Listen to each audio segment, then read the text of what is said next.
ओम कर्पूरगौरम करुणावतारम संसारसारम भुजगेन्द्रहारम सदा वसन्ते हृदयारविन्दं भवं भवानी सहितं नमामि। सर्पों के विष का वेग और उसका फैलाव शरीर में कितने मात्रा में किस अवस्था से फैलता है इसके बारे में और सप्त धातुओं में प्राप्त विष के लक्षण और उसकी चिकित्सा, ये पुराणों की वाणी है, तो आप समझें।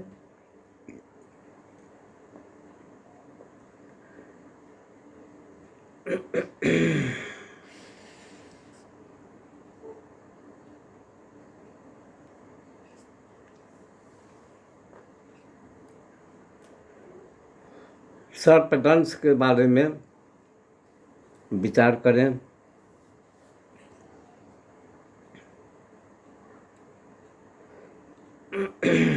दिन में और रात में दूसरा और 16वां पहर के प्रहरार्ध में सांपों से संबंधित नागोदय नामक बेला कही गई है।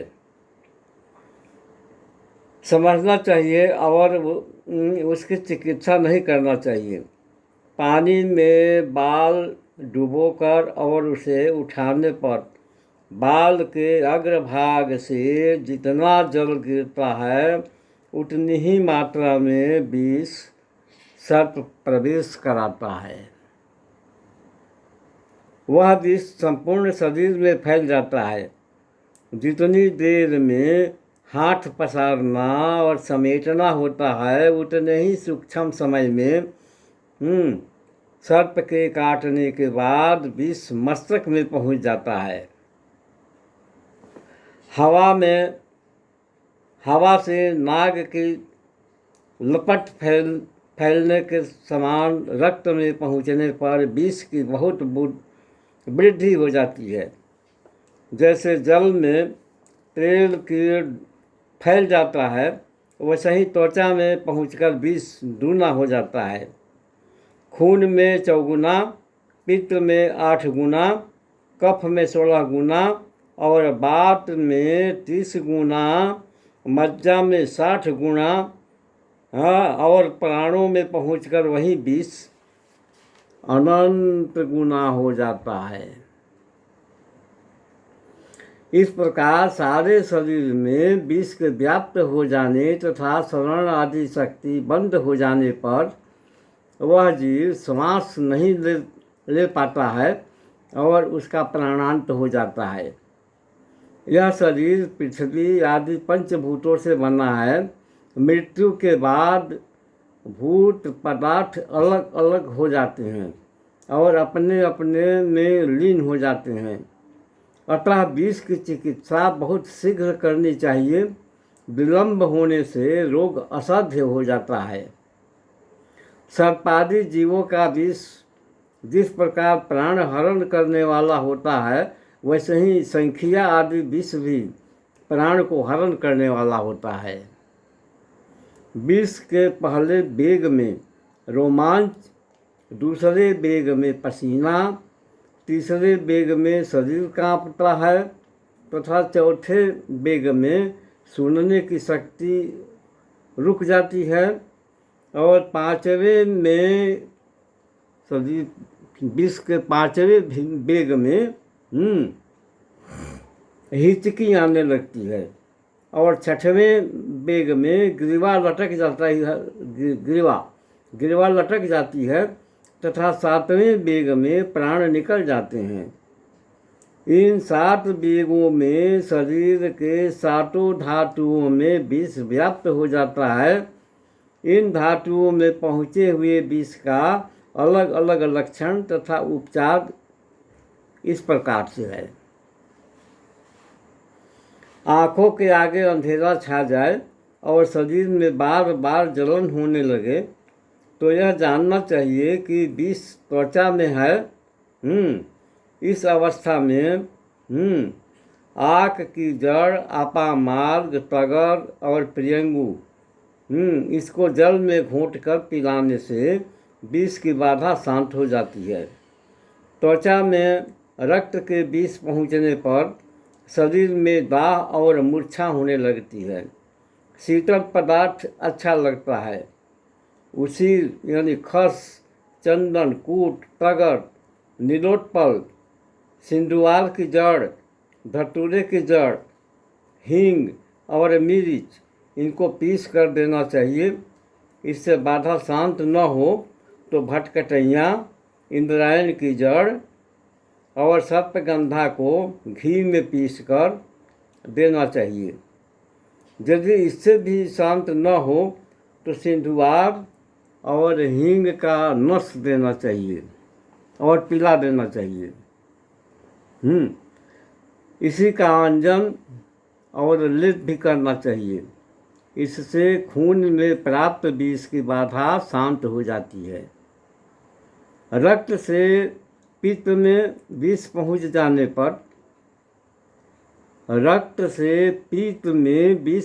जाने पर पुरुष उठ कर गिरने लगता है। शरीर पीला हो जाता है। सभी दिशाएं पीले वर्ण की दिखाई देती है। शरीर में दाह और प्रबल मूर्छा होने लगती है। इस अवस्था में पीपल, शहद, महुआ, घी और तुंबे की जड़, इंद्रायण की जड़ इन सबको गौमूत्र में पीसकर नस देना चाहिए और लेप तथा अंजन लगाने से विष का वेग हटता है।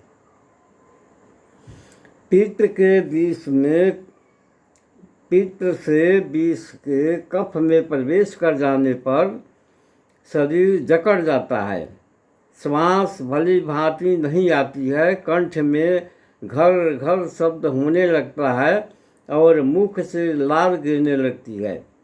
यह लक्षण देखकर पीपल, मिर्च, सोठ और बहुआर का वृक्ष, लोढ़ एवं मधुसार को बराबर भाग में करके गौमूत्र में पीसकर लेप और अंजन लगाना चाहिए और उसे पिला भी देना चाहिए।